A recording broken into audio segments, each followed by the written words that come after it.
Hey guys, I would like to talk about ENFPs and their chameleon trait, or their ability to adapt to different personalities.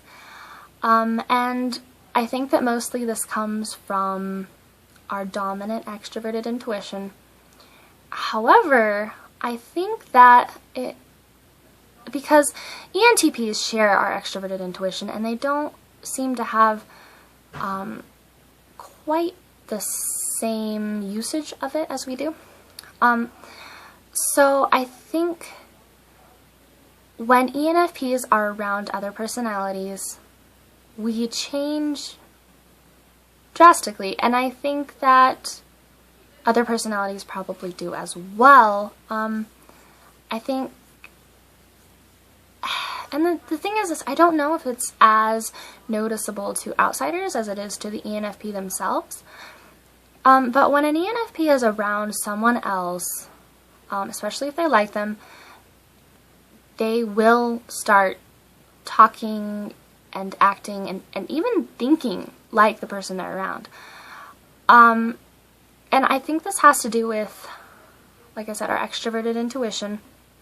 We see what we see, and we're intaking information. We're collecting all the intonations and the tones and the thought processes of this person that we're interacting with. And then this is when our introverted feeling comes in, because we take that information and we want to understand the person on a deep personal level. Whereas an ENTP would take the information and go, oh, well, I'm going to make logical sense of this and decipher this and whatnot. The ENFP says, well, I'm taking this information, I want to make it personal. I want to understand the person. I want to understand where they're coming from. I want to understand why they think like this. And so in doing that, we kind of try to place ourselves in the shoes of the other person. And in doing so, we unconsciously start to pick up the thought processes of them and the facial expressions, talking and gestures and things like that when we're around them, and it usually lasts for quite a while afterwards. So we kind of have this ability to get in people's shoes, which I think I've already said that in one of my videos before. And I feel like this is probably what makes the ENFP the quote-unquote popular personality, even though we're not like popular in terms of like high school popularity. But we have an ability to really understand people and kind of get inside of them in a way. And so I think that we kind of can instinctively understand how to get along with people. I think that we're not necessarily going to be everybody's favorite person, but we're in general not going to be hated by most people, because we can kind of tell when to keep our mouth shut and when to say what we're thinking, because we really get to understand the person we're interacting with quickly and accurately, and then we judge, oh, well, this person is judgmental, so I'm not going to share this and this and this, or this person is a loner, so I should talk to them more and they'll come out of their shell, or things like this. We kind of assess where a person is, where a person's coming from, and then from there we decide how we're going to act with that person,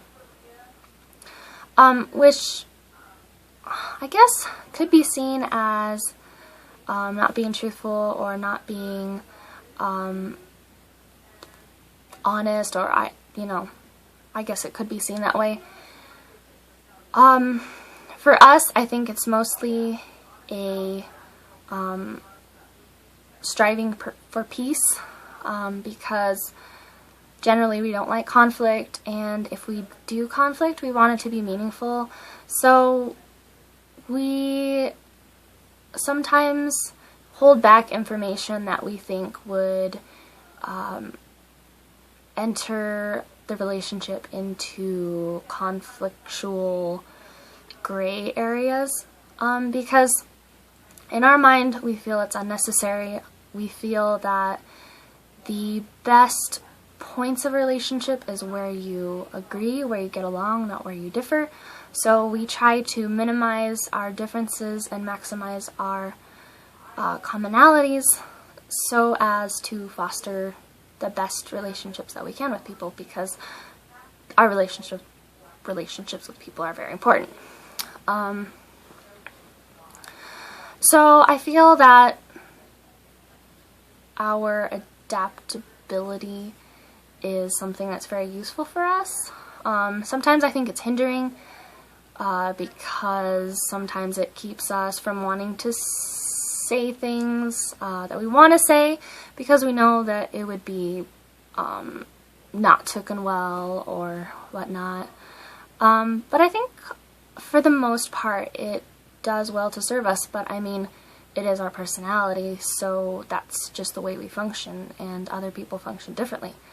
So it's, of course it's useful to us because it is who we are.